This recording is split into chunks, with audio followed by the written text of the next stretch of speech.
Olá, estamos começando mais uma aula do nosso telecurso. Nosso tema de hoje, as políticas públicas, o seu processo de formulação, como são tomadas as decisões que levam à decisão das políticas públicas. Uma decisão pode ser um ato individual, mas uma deliberação é um ato coletivo. As chamadas políticas públicas são decisões coletivas. Decidir de maneira coletiva requer uma série de procedimentos e segue uma regra pré-estabelecida, como a aprovação dos projetos no Congresso. De acordo com os estudiosos da ciência política, o processo pode ser comparado a um jogo. A maneira que o Parlamento brasileiro decide as questões importantes para o país leva em conta a chamada regra da maioria. Vence quem tem o maior número de votos. Olá, professor, tudo bem? Tudo bem, Débora. Processos de formulação, tomada de decisões, políticas públicas. Nosso assunto de hoje não é muito complicado, não? Não, aparentemente complicado, mas ele é realmente simples. Isso, nós podemos examinar a política sob seus aspectos formais, não é? Como funcionam os partidos, como os partidos se organizam, etc, etc. E podemos tomar também, não só sobre aspectos formais, mas sobre os aspectos funcionais. Há uma escola sociológica, né, que se chama funcionalismo, fundado por um americano, um sociólogo conhecido, Talcott Parsons, que se preocupa mais com as funções do que com a forma das instituições políticas. Por que isso é importante? Porque todo governo é uma máquina de tomar decisões, permanentemente. E o que ocorre com as decisões que os governos tomam? Ele toma decisões que se refletem na opinião pública. Essa opinião pública reage de maneiras diferentes. Os que são beneficiados apoiam. Os que são prejudicados protestam, reclamam, fazem novas demandas. Então você tem um processo circular, né, em que o governo está sempre tomando decisões. Essas decisões estão refletindo-se na opinião pública e obrigam o governo a tomar novas decisões. Esse é um processo de moto contínuo, que não para, mesmo porque o poder não admite vácuo. É preciso que esteja sempre alguém, alguma instituição, exercendo esse poder. Esse processo de tomada de decisões é que se chama a formulação de políticas públicas. Há outra teoria que explica isso com mais racionalidade.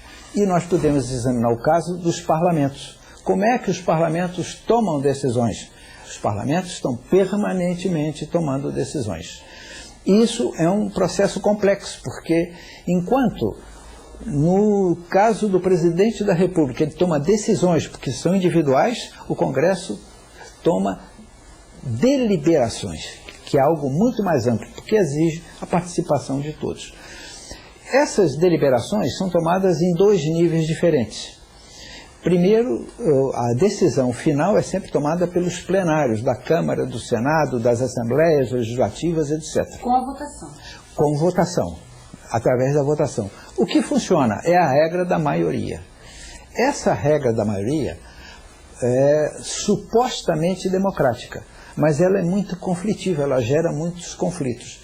Por quê? É como se fosse um jogo. Esse jogo pode ter chamada a soma positiva, em que todos ganham.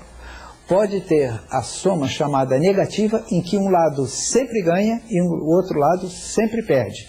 E há o chamado jogo de soma zero, em que os dois lados perdem. O que a política procura fazer? É tornar esse jogo de forma de soma negativa num jogo de soma positiva. E por isso há dois estágios de decisão. Essa decisão do plenário é a última decisão. Mas antes disso, as deliberações do Congresso passam pelas comissões, por várias comissões. Essas comissões são permanentes. São corpos muito menores e especializados relativos a cada assunto. E, portanto, aí se usa outro sistema de decisão, outro processo decisório, chamado das compensações diferidas. E aí tem uma perguntinha do Hélio, professor. Vou interromper um pouquinho para o Hélio participar. Professor Tassiano, o que é a teoria de cálculo de consenso? O cálculo do consenso são exatamente essas fórmulas de se obter o consenso. A regra da maioria é uma delas. A outra, de que falávamos há pouco, é exercida aquilo na busca, chamado cálculo de consenso, é a busca exatamente do consenso, não pela regra da maioria. Por quê? A regra da maioria é um jogo de soma negativa, onde um ganha o que o outro perde. A maioria sempre ganha e a minoria sempre perde. E isso torna conflitivo, gera conflito. O que se faz nas comissões? É o processo de decisão chamado de compensações diferidas. Então você tem comissões especializadas de educação, de justiça, de economia, de agricultura, etc. O que se faz nessas comissões? Se procura harmonizar esses diferentes interesses. Vamos formular a hipótese de uma decisão da Comissão de Agricultura. Ali estão representados que interesses? Da pecuária, da agricultura, da pesca, do extrativismo, etc. Como se conciliam esses interesses? Imaginemos que o governo dá uma isenção para a pecuária, porque se torna necessário. A agricultura vai reclamar a mesma isenção. Como isso, em determinado momento, é economicamente impossível, como se procura resolver? Estabelecendo-se outra forma de compensação. Nessa hipótese das isenções, diz, olha, nós não podemos conceder isenção porque já concedemos para a pecuária, mas para a agricultura nós podemos conceder outros incentivos. Interessa a vocês? Sim, interessa.